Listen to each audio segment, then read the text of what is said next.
we're diving into one of the most intense and honestly tragic moments in ancient history.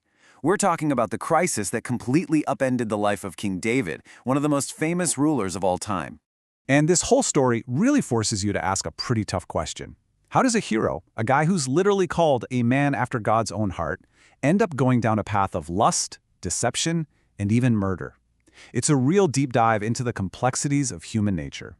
You know, to really get the weight of this, it helps to think of David's life as being split right in two.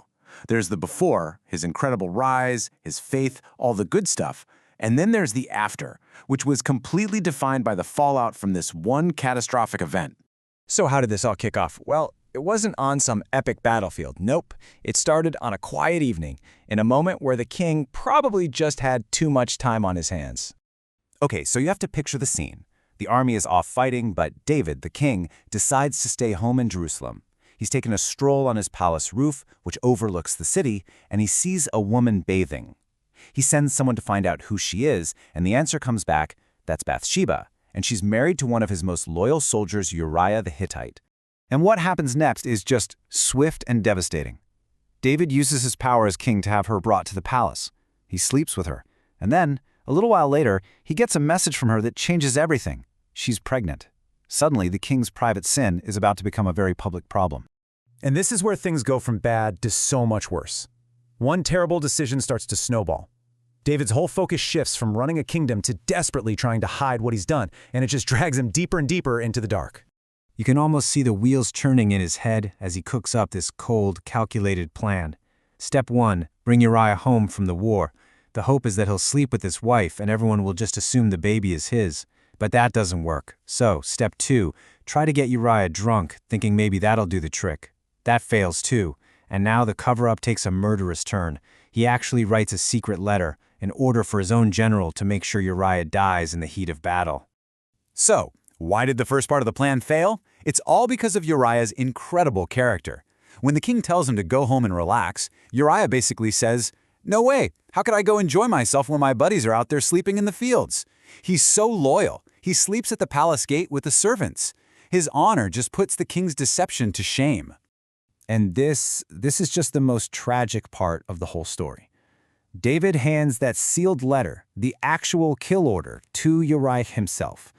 And this loyal, faithful soldier carries his own death sentence to the front lines, having no idea what's inside. He dies in battle, exactly as his king had planned. So David probably thinks he's pulled it off. He's committed the perfect crime. He marries Bathsheba, the scandal is buried. Or so he thinks. But he forgot one thing. Someone is always watching. And that's when the prophet Nathan shows up at the palace. Now, Nathan is clever. He doesn't just come in and start yelling.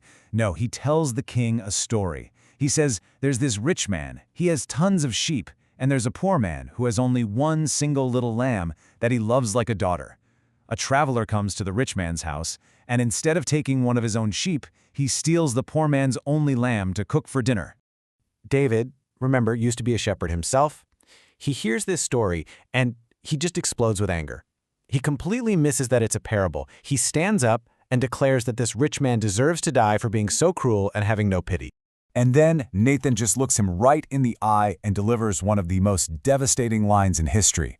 You are the man. And in that one moment, David's entire world just shatters. The game is up. So, the secret's out. The crime is exposed. What happens next isn't just about punishment. It's about this incredibly painful, messy road through repentance and facing the consequences that David can no longer run from. And the aftermath really has two sides to it. On one hand, the consequences are absolutely brutal. The child he had with Bathsheba dies, his own family is plagued by violence and tragedy for the rest of his life. But on the other side, there's redemption. David immediately confesses. He repents. His relationship with God is eventually restored. And he and Bathsheba have another son, who grows up to be King Solomon. David's gut-wrenching response to being caught is actually preserved for us in what we now call Psalm 51. And it's just this raw, desperate prayer for mercy. He doesn't make excuses. He just says, I've sinned against God. And he begs for a clean heart, basically admitting how broken he is on the inside. So when you take a step back from this whole story of a great hero's epic failure, what are we supposed to learn from it? Well, it seems to be all about the humbling power of messing up, and the whole point of divine discipline. You see, this whole ordeal didn't just expose a flaw in his character, it fundamentally humbled him. The king who had it all was forced to realize that he was just as broken and in need of forgiveness as anyone else. It really did mark the beginning of the second half of his life. And here's a really key idea from the source material. All the horrible things that happen in David's family aren't just random, cosmic payback.